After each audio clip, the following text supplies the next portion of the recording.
வணக்கம் மக்களே, சற்றுமுன் கிடைத்த மிக முக்கிய தகவல் ஒன்றை பார்க்க போகிறோம். தகவலை பார்ப்பதற்கு முன்னதாக நீங்கள் நம்மளுடைய சேனலுக்கு புதிய பார்வையாளர்களாக இருந்தீர்கள் என்றால் மறக்காமல் நம்மளுடைய சேனலை சப்ஸ்கிரைப் செய்து வைத்துக் கொள்ளுங்கள் மக்களே. தற்பொழுதைய பொறுத்த வரைக்கும் மிகப்பெரிய அளவில் மாறுதல் நடைபெறப் போகிறதா இந்த ஒரு ஆலோசனை கூட்டத்திற்கு பிறகு அப்படின்னு கேட்டிங்கன்னா, ஆமாங்க, அப்படிதான் பார்த்திங்கன்னா அதிமுகவின் மூத்த நிர்வாகிகள் பேசி கொண்டிருப்பதாக தகவல்கள் ஒன்றது கிடைக்கப்பட்டிருப்பதாக கூறப்படுகிறது. அதாவது என்னவென்றால், நம்மளுடைய ஓபிஎஸ் தலைமையில் இருக்கக்கூடிய பண்டுட்டி ராமச்சந்திரன் அவர்களுடைய தலைமையிலான ஆலோசனை கூட்டத்திற்கு பெரும்பாலான அதிமுகவின் தொண்டர்கள், நிர்வாகிகள், கழக நிர்வாகிகள், மாவட்ட செயலாளர்கள் என மூத்த நிர்வாகிகள் பலரும் வருகிறார்கள். முக்கிய புள்ளிகள் டிடிவி தினகரன், சசிகலா இவர்களெல்லாம் வருகை பெறப்போகிறார்கள் என்ற ஒரு எதிர்பார்ப்பும் அதிகமாகி இருக்கிறது. இந்த ஒரு சூழ்நிலையில் அதிமுகவில் மூத்த நிர்வாகிகளும் சைலண்டாக வருவதற்கான வாய்ப்புகள் என்பது அதிகமாகவே இருக்கிறது என்று கூறப்படுகிறது.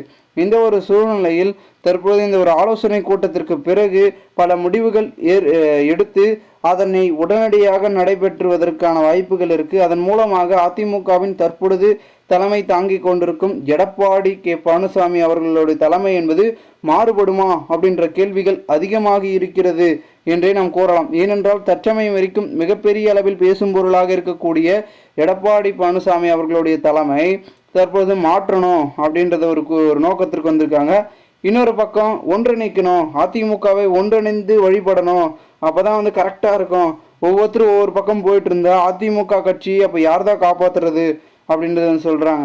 இந்த ஒரு சூழ்நிலையில் நேற்றைய தினம் எடப்பாடி பழனிசாமி சசிகலாவை விமர்சித்து பேசுகையில், தற்பொழுது இவ்வளவு நாள் அதிமுகவை யார் காப்பாற்றிட்டு இருந்தார், திடீர்னு ரீஎன்ட்ரி கொடுத்து காப்பாற்ற போகிறாங்களா அப்படின்னு எடப்பாடி தரப்பு பார்த்தீங்கன்னா பேசியிருந்தார். நேற்று பார்த்தீங்கன்னா செய்தியாளர்களை சந்திப்பில் மாலை. இந்த ஒரு சூழ்நிலையில் தற்போது அதற்கு அனைத்தும் ஒரு பதிலடியாக இந்த ஒரு ஆலோசனை கூட்டத்தில் பலவிதமான கருத்துக்களை முன்னெடுத்து வைக்கப் போகிறார்களா சசிகலாவும் ஓபிஎஸும் இந்த ஒரு தரப்பினர்கள். மேலும் இந்த ஒரு சூழ்நிலையில் ஆலோசனை கூட்டத்தில் பல முக்கிய புள்ளிகள் திரைமறைவிலேயே பார்த்தீங்கன்னா பல கருத்துக்கலைப்புகளை முன்னாடியே ஆலோசனை கூட்டம் நடப்பதற்கு முன்னாடியே பேசியிருப்பதாகவும் அதனை தான் தற்போது இந்த ஒரு ஆலோசனை கூட்டத்தில் தர்க்கம் பண்ண போகிறார்கள் அப்படின்றது பார்க்கப்படுகிறது.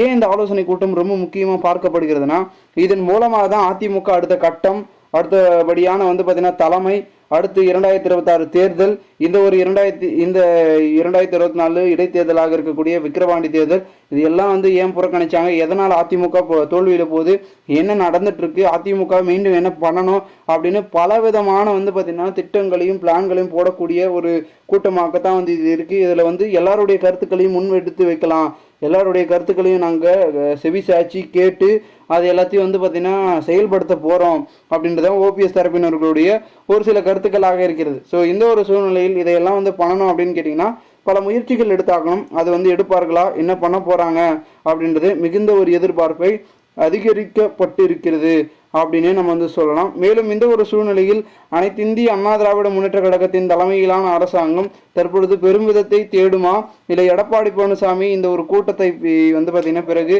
என்ன முடிவுகளை அவர் எடுக்க போகிறார்? ஏன்னா இவர் கூட இருக்கிறவங்களே ஒரு சிலர் அங்கே போகிறாங்கன்னா அப்போ காரணம் என்னவாக மாறப்போகிறது அப்படின்றது பார்க்கப்படுகிறது. எதையா இருந்தாலும் நம்ம பொறுத்திருந்து பார்த்தால்தான் அனைத்தும் நமக்கு தெரிய வரும் மக்களே.